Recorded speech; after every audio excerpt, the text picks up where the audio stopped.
নাম যদি মুখে আনেন বাংলার মানুষ কিন্তু আস্ত রাখবে না। আওয়ামী লীগের রাজনৈতিক মৃত্যু হয়েছে। আওয়ামী লীগ এখন একটা মরা লাশ। এই মরা লাশ নিয়ে টানাটানি করে কোনো লাভ নাই। যদি আস্ফালন দেখাতে চান তার পরিণতি ভালো হবে না। আপনাদের নেত্রী জুতা পরার টাইম পায় নাই, প্লেনে করে পালাইছে আপনাদেরকে এতিম করে দিয়ে। আওয়ামী লীগ ছেড়ে দুধ দিয়ে গোসল করে পবিত্র হন। শেখ হাসিনা দিল্লি বসে প্রায় ফোনালাপ ফাঁসের নাটক করে, কিন্তু পরিষ্কার ভাবে আমি আওয়ামী লীগ ছাত্রলীগ যুবলীগের নেতা কর্মীদেরকে বলে দিতে চাই, আপনাদেরকে গত 5 বছর বলছিলাম বিরোধী দলের নেতা কর্মীদের উপরে হামলা মামলা জুলুম অন্যায় অত্যাচার করেন না। এমন দিন আসবে আফগানিস্তানের মতো আপনাদের নেতা নেত্রীরা প্লেনের চাকা ধরে পালাবে, আপনাদেরকে কিন্তু দেশে থাকতে হবে। ঠিকই রাজপথে শহীদের রক্ত এখনো শুকায় নাই, আহত বা নিহত পরিবারের আহাজারি এখনো থামে নাই। কাজেই আপনারা জনগণের কাছে ক্ষমা চান, অনুশোচনা থেকে জনগণের জন্য কাজ করার অঙ্গীকার করে।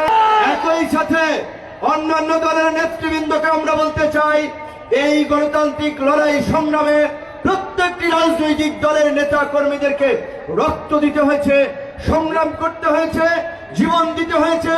শহীদের রক্তের সাথে বেইমানি করে আওয়ামী লীগকে পুনর্বাসনের কেউ চেষ্টা করবেন না।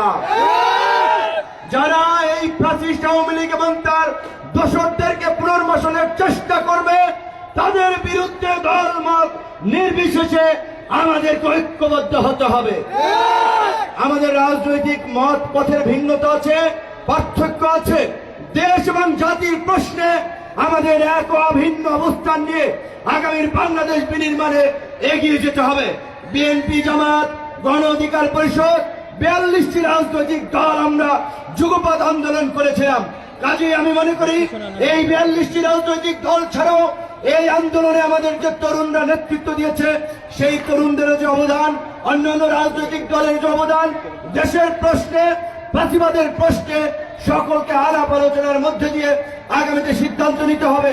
এই অন্তর্বর্তীকালীন সরকারকে নাজেহাল করার জন্য, অন্তর্বর্তীকালীন সরকারকে অস্থিতিশীল করার জন্য এই পতিত স্বৈরাচারের প্রধানমন্ত্রী বন্ধুগণ, আমরা এই নেত্রকোনা ধরেন শহর অঞ্চল, গ্রাম অঞ্চল, সিটি কর্পোরেশন, পৌরসভা, আমরা যেটা বলছি, আমরা গ্রামে এবং শহরে হানাহানি মারামারি চাই না।